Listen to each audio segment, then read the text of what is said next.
Hello everyone, this is Grumble Bricks and this is a short review of LEGO set 8894 Piraka Stronghold from 2006. Okay, so get right into it. The first thing of note is that most of the instructions printed with this set in the EU were misprinted and say Lava Chamber Gate. The instructions look really nice. The box is nice, obviously the set's on top of it, so I'm going to be reviewing it last.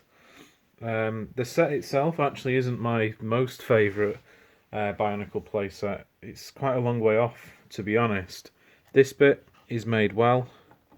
There's nothing really going on at the back. There's a laser here, a Zamasphere launcher here. The gate at the front is a nice touch. This area, that all looks good, but it's really wobbly. There's not much holding it on, and if you just like squeeze the sides even slightly, it collapses. I've actually got one of these in a retail display cabinet, and even with glue attached to like that area, it's still really wobbly, which just isn't good. This mask here, Brutaka's mask, also is just attached with one brick, which just, it feels a bit lazy, like an afterthought. There's an area here where you can twist that gear there, and it sends the Zamas down. It's supposed to have two tubes, this one. I've not put it all together, there's just a tube missing. But yeah, it looks good. It looks really good and really impressive on the box. But playability wise, it's not actually that great. It's strange, like, not being really positive about a Bionicle set. But I remember this when I was a kid, and I've built this one now in 2021. What's that, 15 years later? And it's nowhere near as good as I thought it was back then. Those hinges, they never align with each other because of there's too many pivot points, like there and there and there and there. There's just too much going on for it to really hold itself together. The same can be said of this general area. However, the minifigures, whilst not being as posable as more recent, robot-themed minifigures such as Hero Factory, they are all fantastic. So we've got Avak, Fok, I'm going to get demonetised if I pronounce that one wrong, Hakan, I'm not monetized anyway because nobody follows me. Radak, or the Chronicles of Radak. Vezok, or Vezon's angry half-brother. Zaktan. And then we've got the Tower. We've got Suicide Awareness. Kongu. Naparu. Wire Tower Yellow Now. Migraine, and Jala. So, if anybody gets the lore of 2006, you'll understand why I've called Harley Migraine. She is Captain Migraine. Yeah, that's why I related to that character a lot when I was a kid, and also today.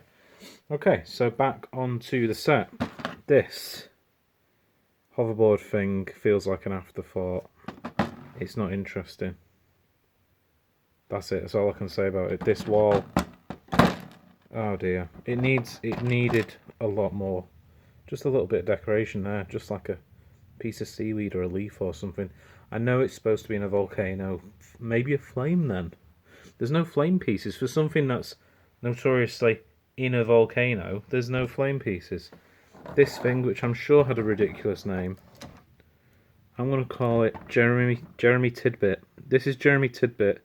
And he shoots his eye out if he gets stressed out, such as if he's at a difficult job interview, or if he bumps into his ex-girlfriend when he's talking to his other ex-girlfriend, or if he bumps into his wife while he's hanging out with his husband.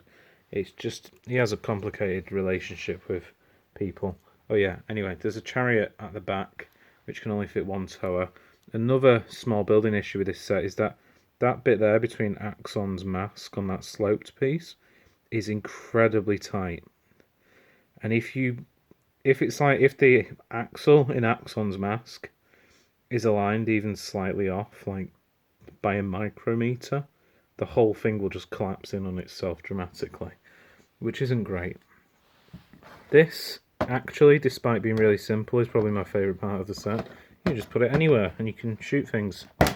That's gone up my fireplace, and that's what she said. So, yeah, There was a magnifying glass here which directed the laser, or the light, into like a laser kind of beam.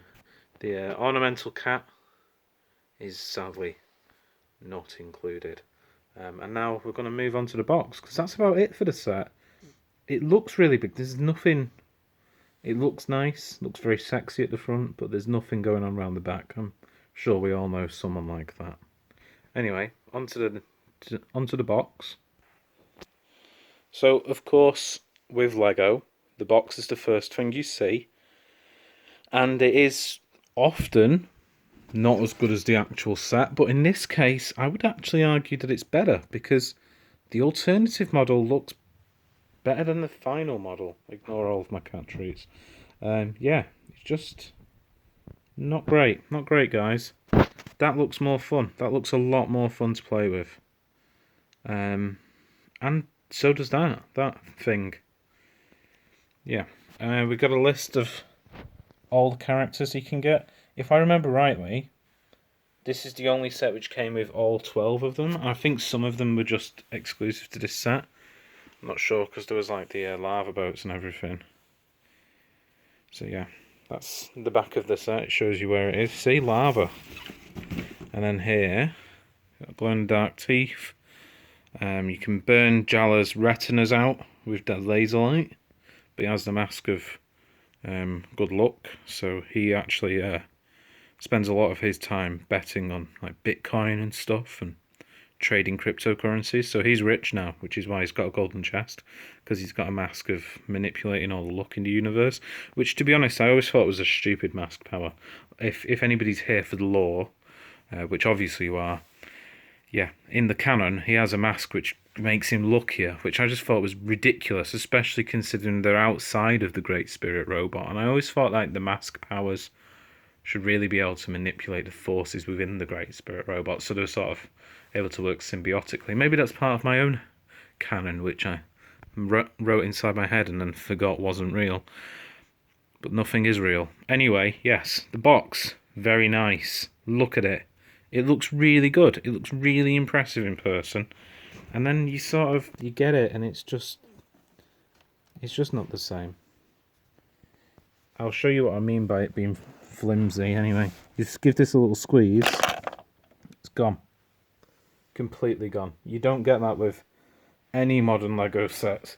And to be honest, you didn't get that very often in 2006 either. I remember as a kid being incredibly frustrated with it, to the point where I just sort of rebuilt it as a horizontal thing. Had like a Piraka Stronghold on just one level, so it stopped falling over. So yeah, that's the end of my review. I'm going to go now because I need the toilet. Thank you for listening. I've been Grumble Bricks, and you've been somebody watching a video by somebody called Grumble Bricks.